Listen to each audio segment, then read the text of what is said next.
In the winter of 1938, in a small laboratory in Berlin, a discovery was made that would change the course of human history more profoundly than any moment since the dawn of civilization.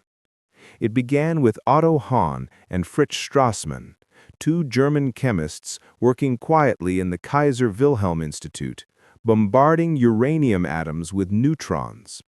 They expected results consistent with earlier experiments, perhaps the creation of heavier elements. Instead, what they found defied imagination. The uranium nucleus had split into smaller parts. It was nuclear fission, and the energy released was unimaginable. When their findings reached Lise Meitner, a Jewish physicist who had fled Germany months earlier, she instantly understood the staggering implications. Together with her nephew, Otto Frisch, she calculated that the mass lost during the splitting was converted into energy by Einstein's famous equation E equals mc squared. For the first time, humanity understood that a single atom, if broken, could unleash the power of a star. And in the darkness rising over Europe, that knowledge would soon become a weapon unlike anything the world had ever seen. News of the discovery rippled through the fractured scientific community like a shockwave. It reached Niels Bohr in Copenhagen, who carried it to the United States just as storm clouds gathered over Europe. It reached Enrico Fermi, the brilliant Italian physicist who had recently escaped fascist Italy with his Jewish wife. It reached Leo Szilard, the Hungarian exile who had already predicted years earlier that a chain reaction could be possible. And it reached the Reich, whose growing militarism was becoming a threat not just to Europe, but to the stability of the entire world. Across laboratories and universities, one terrifying idea began to form. If the Nazis understood what nuclear fission truly meant, they could build a weapon powerful enough to dominate the world. The world was spiraling into chaos. Hitler marched across Europe with unstoppable momentum. Poland fell. France collapsed. Britain stood alone under the blazing fire of the Luftwaffe. And as the Wehrmacht swept across continent after continent, many scientists realized that the German state, armed with some of the most advanced researchers in the world, might already be racing toward the creation of an atomic bomb. It was this fear that drove Szilard, Eugene Wigner, and Edward Teller to approach Albert Einstein in the summer of 1939. Einstein, whose theories had unlocked the very equation that made nuclear energy possible, was living quietly in the United States, deeply affected by the growing tragedy unfolding across the world. When Szilard explained the danger, that Germany had both the scientific talent and the industrial capacity to weaponize uranium, Einstein agreed to sign a letter. That letter, delivered to President Franklin D. Roosevelt, warned that the Nazis might be on the brink of building a weapon of unparalleled destructive power. It was the spark that ignited the greatest scientific project in human history. In early 1942, the Manhattan Project was born, an unprecedented mobilization of intellect, industry, and secrecy. Roosevelt appointed General Leslie Groves, a man known for his relentless work ethic and uncompromising command style. Groves was not a scientist, but he understood scale, logistics, and urgency, and he approached the atomic project with the same determination he applied to constructing the Pentagon. His first major decision would shape the course of the entire program, appointing J. Robert Oppenheimer as the scientific director. Oppenheimer was a theoretical physicist from Berkeley, brilliant, visionary, and enigmatic. Many doubted him. He had no Nobel Prize, no administrative experience, and a political past filled with associations that made the government uneasy. But Groves saw what others didn't. Oppenheimer possessed an unmatched ability to unify scientific talent, to imagine possibilities beyond the horizon, and to lead minds capable of reshaping the world. Together, Groves and Oppenheimer began assembling an army of scientists, engineers, metallurgists, machinists, and soldiers. They built entire secret cities from nothing: Oak Ridge in Tennessee to enrich uranium, Hanford in Washington to breed plutonium, and Los Alamos in the remote deserts of New Mexico to design and assemble the bombs.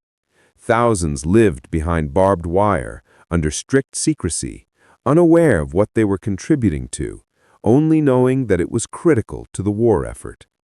These were cities where no maps existed, where mail was censored, and where even the workers themselves often knew only fragments of the mission. But slowly, piece by piece, the greatest scientific machine ever created began to turn. At Oak Ridge, massive electromagnetic calatrons, bearing the signature of physicist Ernest Lawrence, groaned endlessly as they attempted to separate uranium-235 from the far more abundant uranium-238. The task was monumental. Uranium-235 made up less than 1% of natural uranium, and isolating enough for a bomb required tremendous power and colossal machinery. Young women known as Calatron girls, many fresh out of high school, operated the machines with precision, their hands guiding dials and gauges without knowing that every adjustment helped bring the world closer to the atomic age. Meanwhile, at Hanford, huge reactors, designed under the guidance of Enrico Fermi and Eugene Wigner, were constructed to create something new and exotic: plutonium. These reactors were unlike anything ever built. Immense graphite blocks threaded with tubes of uranium, cooled by water from the Columbia River. Inside these reactors, uranium atoms captured neutrons and transformed into plutonium-239, a substance ideal for weapons but more challenging to handle than uranium. And at Los Alamos, Oppenheimer gathered the brightest minds of a generation: Hans Bethe, Richard Feynman, John von Neumann, Edward Teller, George Kistiakowsky, and many more. The camp, perched high in the New Mexico mountains, became a hive of restless genius. Scientists debated theories over chalkboards, calculations were checked by hand, and ideas were tested with explosives on the surrounding mesas. The challenge was monumental.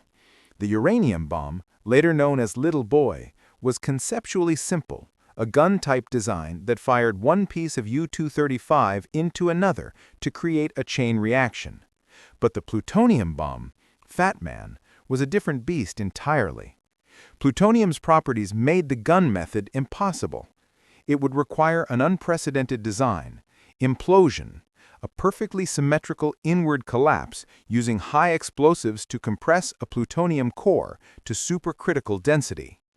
It was a task that many thought impossible, but the war left no room for impossibility. Meanwhile, across the Atlantic, Germany's atomic program was faltering. Under the guidance of Werner Heisenberg, Germany had assembled a group of brilliant physicists, but they lacked the scale, coordination, and urgency of the Manhattan Project. They struggled with limited resources, political interference, and Allied bombings that crippled infrastructure. Some historians argue that Heisenberg misunderstood the critical mass needed for a bomb. Others suggest he deliberately avoided delivering a superweapon to the Nazi regime. Whatever the truth, Germany's nuclear ambitions stalled. But the Allies did not know this. Not yet. For them, the fear lingered. If Hitler acquired the bomb first, he could reshape the world with a single detonating light. As the war intensified, so did the pressure on the Manhattan Project. Battles raged across Europe and the Pacific. The Holocaust revealed horrors unimaginable. The war against Japan grew bloodier with every island taken: Tarawa, Saipan, Iwo Jima, Okinawa, each one costing tens of thousands of lives. American leaders began to look toward the atomic project not just as a scientific race, but as a potential way to end the war swiftly and prevent an invasion of Japan that might cost millions of lives. As Oppenheimer walked the dusty roads of Los Alamos at night, cigarette smoke curling in the cold desert air, he felt the weight of what they were building. Many of the scientists felt it too. They were racing not only against the Nazis, but against time, death, and the brutal momentum of war. By 1945, the Manhattan Project had grown into a colossal enterprise involving more than 130,000 people and costing over $2 billion. The uranium for the first bomb was finally enriched. The plutonium for the second was ready. But one question remained. Would the implosion design actually work? There was only one way to find out. The test was codenamed Trinity. The device, nicknamed the Gadget, was assembled at the Jornada del Muerto Desert in New Mexico. The night before the test, thunderstorms rolled across the horizon, threatening to delay the moment the entire world had unknowingly been waiting for. Oppenheimer, exhausted and anxious, barely slept. General Groves remained calm but resolute, determined that the test proceed as planned. As dawn approached on July 16, 1945, the scientists took their positions. Some watched from bunkers miles away. Others, like Feynman, chose to sit outside, wearing welding goggles to shield their eyes. At exactly 5:29:45 a.m., the desert erupted.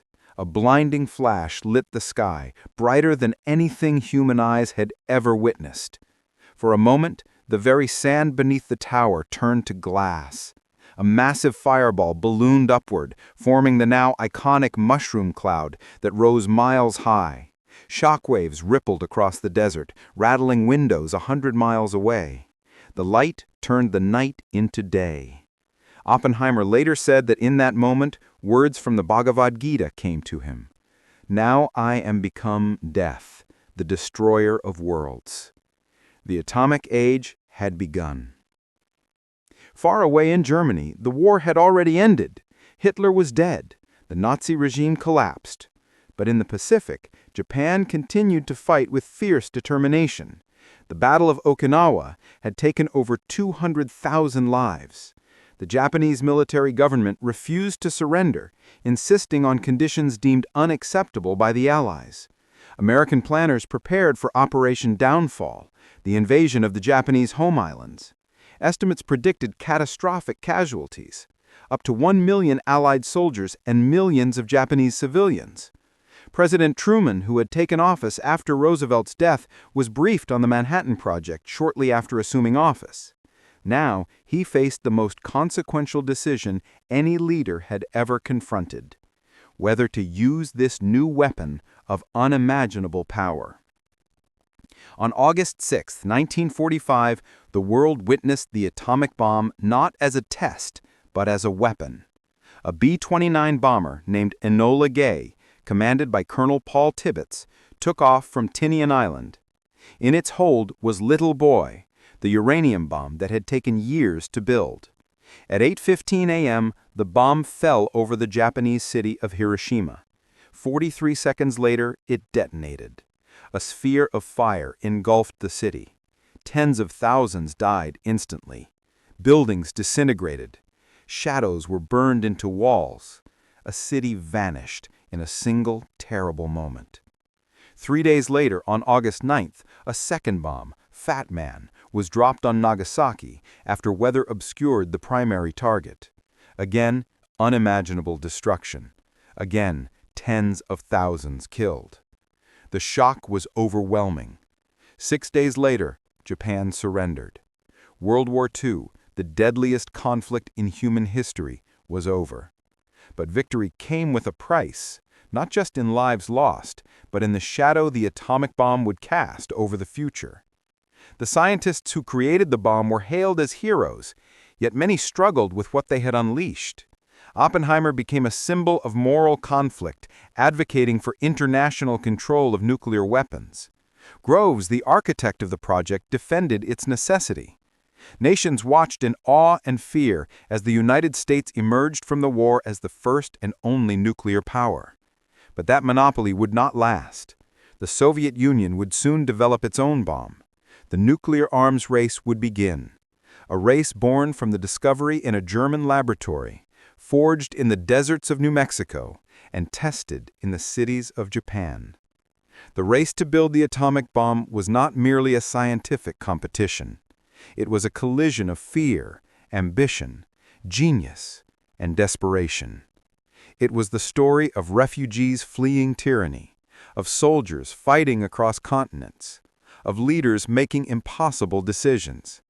It was a story shaped by minds that sought to understand the universe and ended up creating a force capable of ending it. The events of that race echo still in every nuclear treaty, every missile test, and every uneasy moment in the modern world. The atomic bomb changed everything, and the shadow of its creation still stretches across the history of humankind. Even before the bombs fell, the race had already transformed the lives of those who built them. Edward Teller, known later as the father of the hydrogen bomb, was a young Hungarian physicist at Los Alamos, restless, ambitious, and driven by the thrill of discovery. He worked tirelessly on theoretical models, calculating neutron behavior and energy release, sometimes arguing fiercely with colleagues over the merits of different bomb designs. Feynman, mischievous yet brilliant, amused himself by cracking safes and testing the security of Los Alamos, all the while calculating equations that would determine the success or failure of the plutonium bomb. These men and women lived under immense pressure. Mistakes could cost not only lives, but the outcome of the war itself. Every calculation was a matter of life and death. The desert air, dry and thin, carried the tension like static electricity. And as the months passed, the moral weight pressed down on the scientists with increasing intensity. Some coped by throwing themselves further into their work. Others, like Oppenheimer, wrestled with anxiety and the burden of foresight. Across the Atlantic, Heisenberg and his team in Germany were grappling with a different reality. The Nazis' nuclear ambitions had never reached the scale or coordination of the Manhattan Project, hampered by bureaucratic interference, resource scarcity, and the demands of a nation at war on multiple fronts. Some historians have debated whether Heisenberg, aware of the consequences, intentionally slowed the German bomb program. Others suggest technical miscalculations prevented them from achieving a working weapon. But the truth was that by the time the Manhattan Project reached its peak, Germany was no longer in a race. It had already been overtaken. And yet, the fear of a German superweapon haunted American intelligence. The Office of Strategic Services, precursors to the CIA, gathered fragmented reports, intercepted communications, and sent operatives into Europe to determine how close the Nazis were to nuclear capability. Every report of uranium shipments, every sighting of research labs was scrutinized with paranoid intensity. Back in New Mexico, the Trinity test was only the beginning of an escalating tension between science and ethics. In the days leading up to the deployment of Little Boy and Fat Man, debates raged in private meetings. Physicists, including Szilard, Leo, and Bethe, urged that a demonstration on an uninhabited area might convince Japan to surrender without mass casualties. Yet military planners argued the uncertainty of Japanese reaction left no room for hesitation. Oppenheimer, torn between moral principle and duty, leaned on the grim realities of war. Groves insisted that any delay could cost hundreds of thousands of Allied lives. The final decision rested with President Truman, whose resolve, tempered by reports of Japanese brutality and potential Allied casualties, made him authorize the use of both bombs. It was a decision that would haunt him for the rest of his life. The aftermath of Hiroshima and Nagasaki shocked the world into a new era. Eyewitness reports described cities reduced to ash, entire families obliterated, and survivors suffering agonizing injuries from burns and radiation. Scientists at Los Alamos, who had only seen the Trinity test, struggled to reconcile their work with the devastation they had wrought. The ethical questions were relentless. Could humanity handle such power responsibly? Should nations wield such weapons without restraint? Debates over atomic ethics began even before the smoke had cleared, shaping post-war policy and the emerging Cold War landscape. Many scientists, including Oppenheimer and Bath, lobbied for international control of energy nuclear, arguing that the bomb should not be a tool for political dominance. Others, like Teller, believed that further development of thermonuclear weapons was necessary to prevent the bomb from being used against the United States. The tension between morality, security, and ambition was as acute as the scientific challenges they had already faced. As the United States struggled to comprehend the implications of the bombs, the Soviet Union accelerated its own nuclear program. Spies embedded in Manhattan Project sites transmitted information to Moscow, including key design concepts and technical breakthroughs.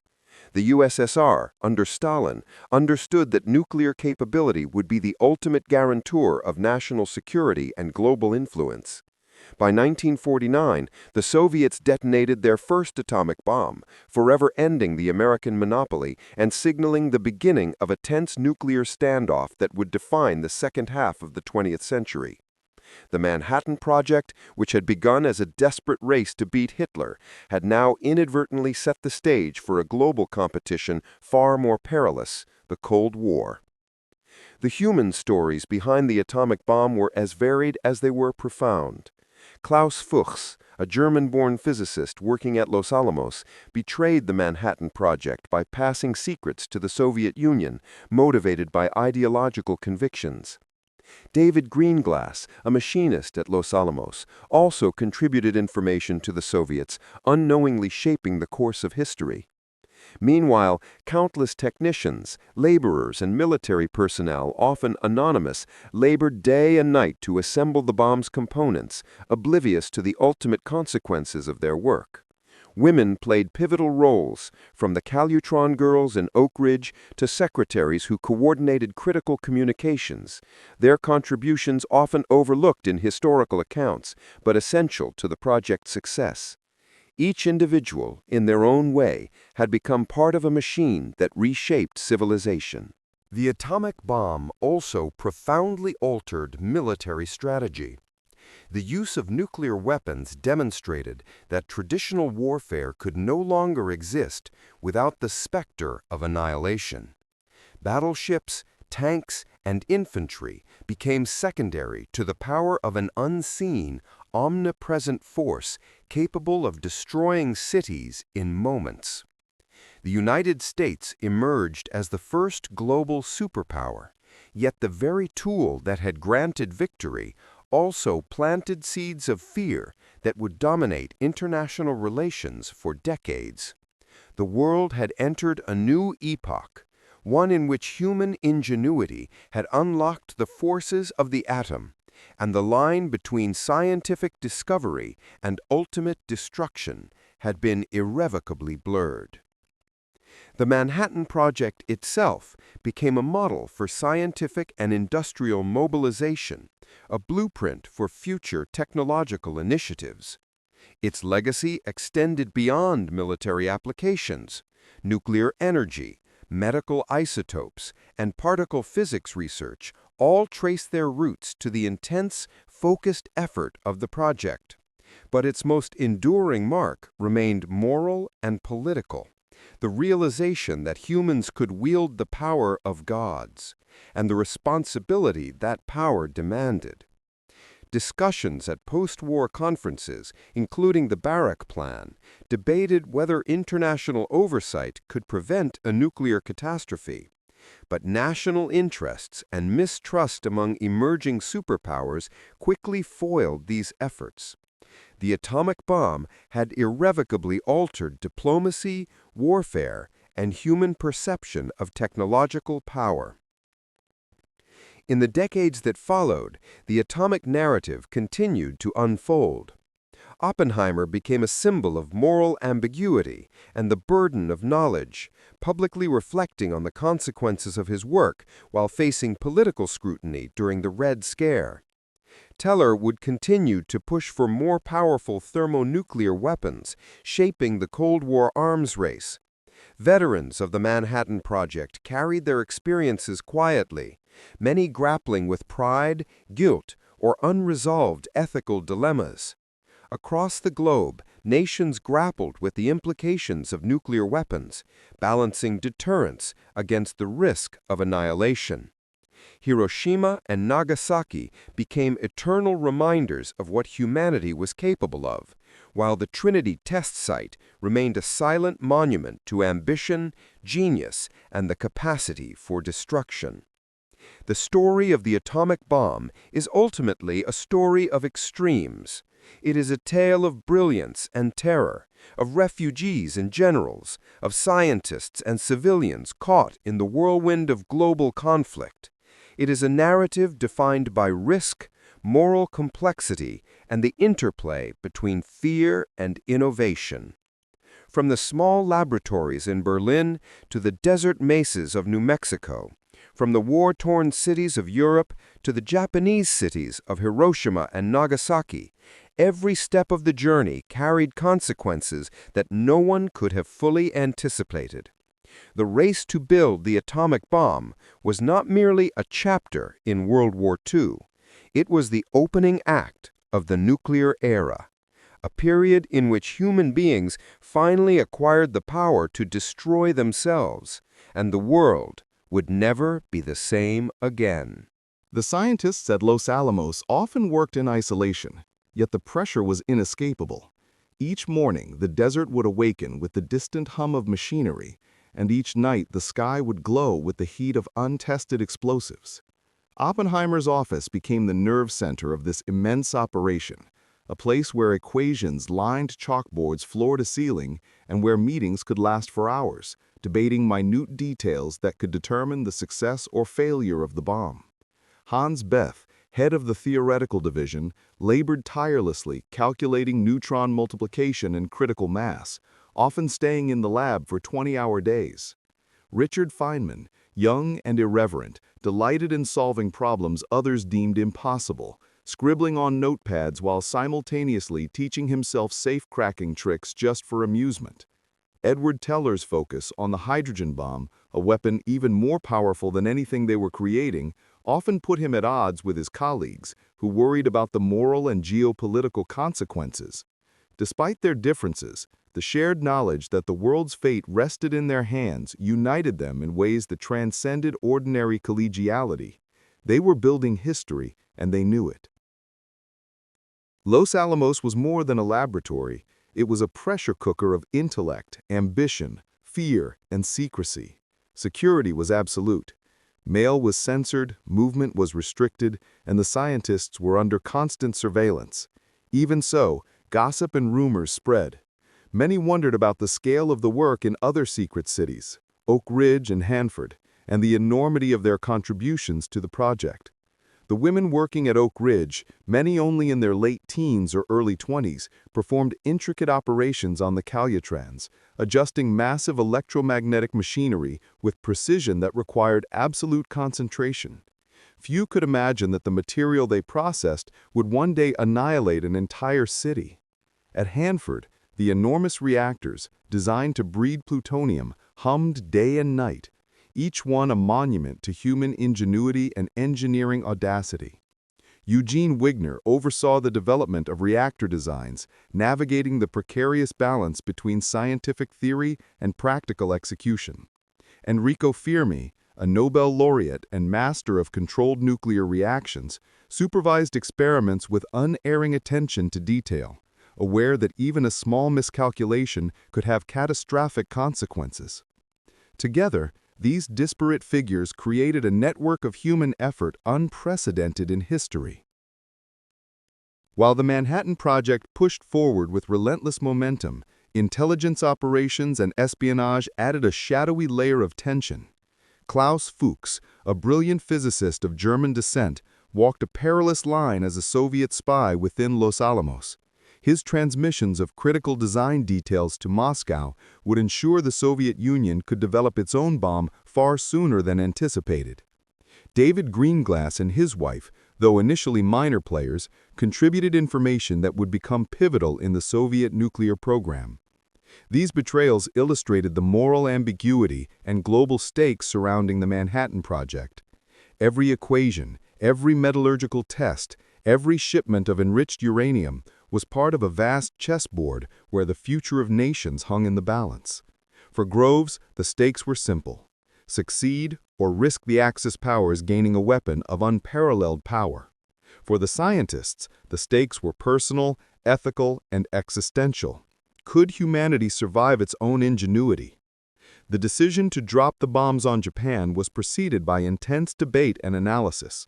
The firebombing campaigns over Tokyo, Kobe, and other cities had already demonstrated the devastating power of conventional weapons, but the atomic bomb promised to deliver destruction on a new and terrifying scale. The military argued that Japan's leadership would never surrender unconditionally without a demonstration of overwhelming force. The scientists were divided. Szilard and other Manhattan Project physicists advocated for a demonstration on an uninhabited area, hoping to shock the Japanese leadership without mass civilian casualties. Oppenheimer, aware of the military pressures and the unpredictability of the Japanese response, remained silent in private deliberations, balancing moral concerns against the perceived necessity of ending the war quickly.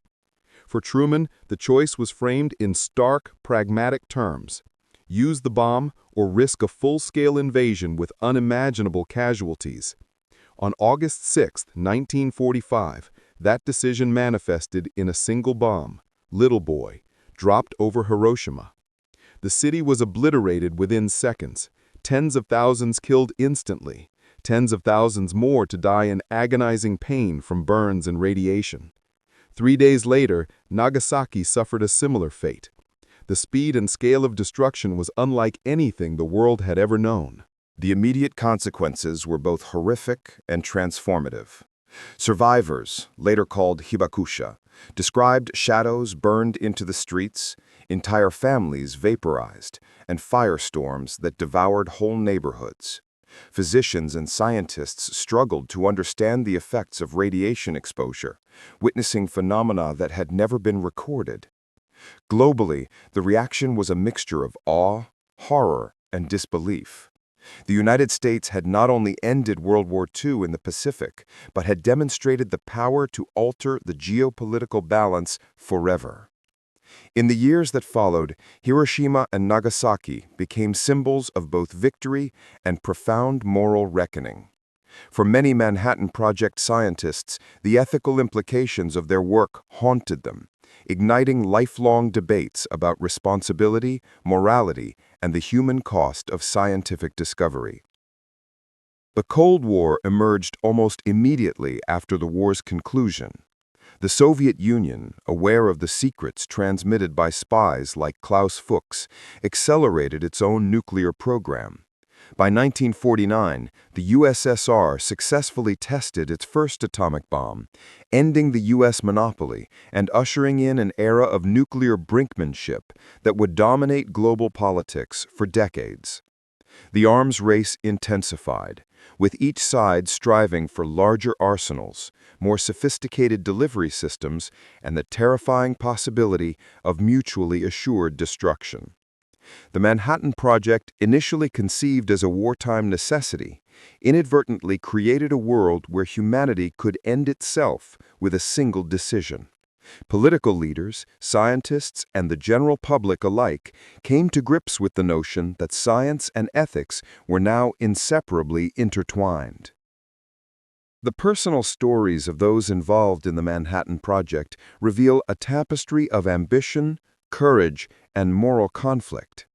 J. Robert Oppenheimer, once celebrated as a scientific genius, later faced scrutiny during the Red Scare for his past political associations, losing his security clearance despite his crucial role in ending the war. Edward Teller, meanwhile, became a controversial figure for advocating the development of the hydrogen bomb, emphasizing strategic advantage over moral hesitation.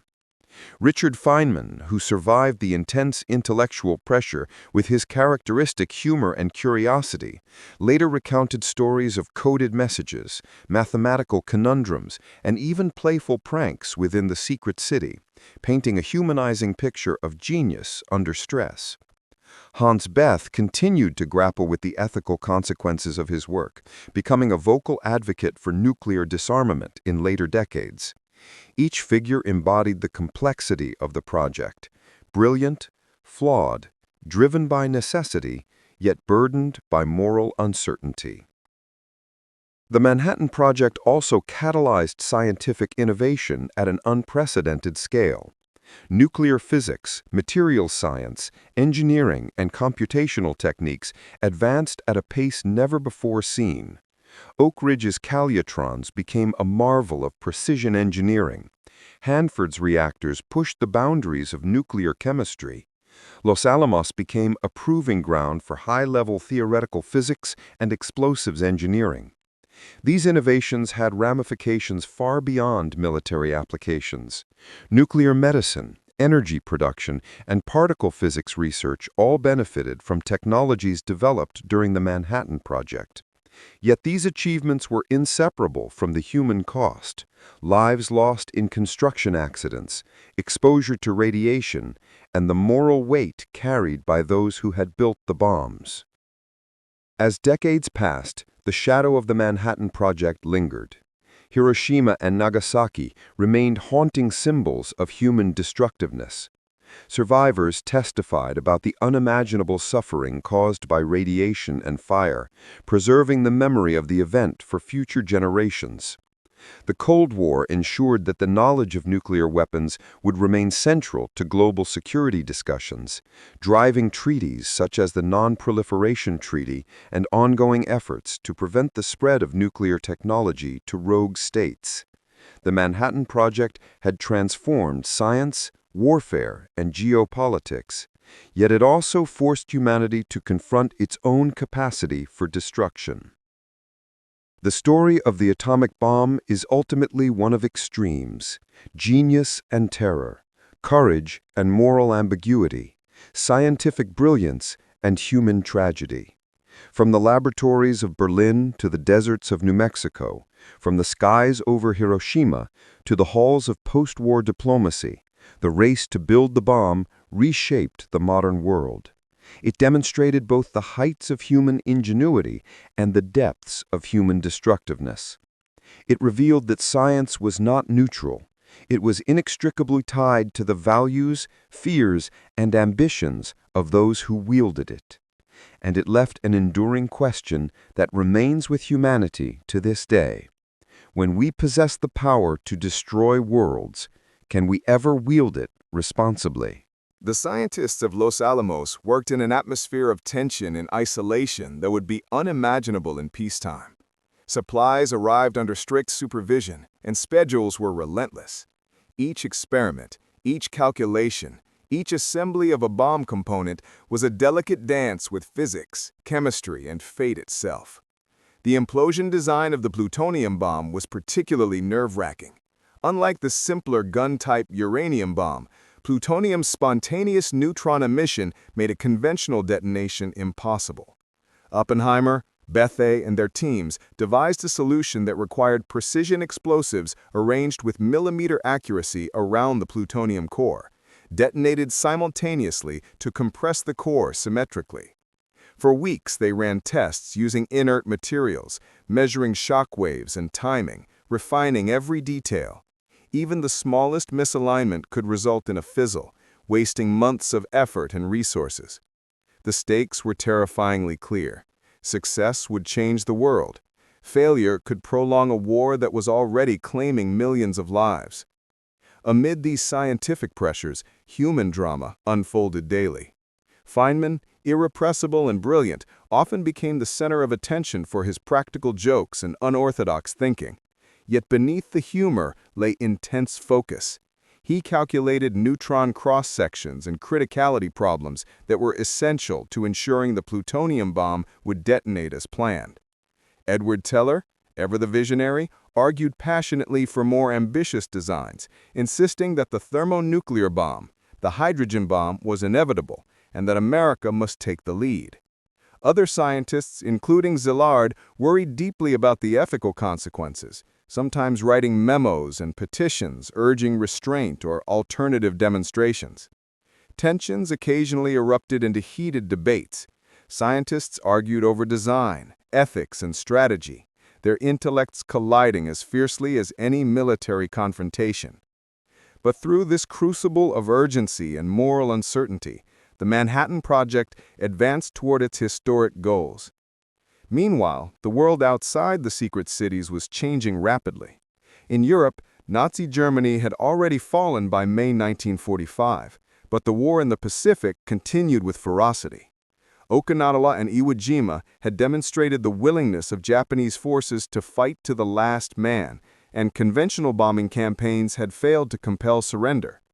Civilian casualties were mounting, and Allied planners prepared for an invasion of Japan itself. Estimates suggested that millions of Japanese and hundreds of thousands of American lives could be lost. It was in this context that Truman and his advisors made the fateful decision to use the atomic bomb. The reasoning was pragmatic: end the war swiftly, save Allied lives, and demonstrate overwhelming power, especially to the Soviet Union, which was rapidly expanding its influence in Eastern Europe. Yet for the scientists, the decision weighed heavily. Many, including Oppenheimer, Szilard, and Bethe, feared the unprecedented moral and political consequences, realizing that humanity had crossed a threshold from which there could be no return. On August 6, 1945, Little Boy fell on Hiroshima. The city vanished in an instant. The explosion created a fireball hotter than the surface of the sun, releasing energy equivalent to approximately 15,000 tons of TNT.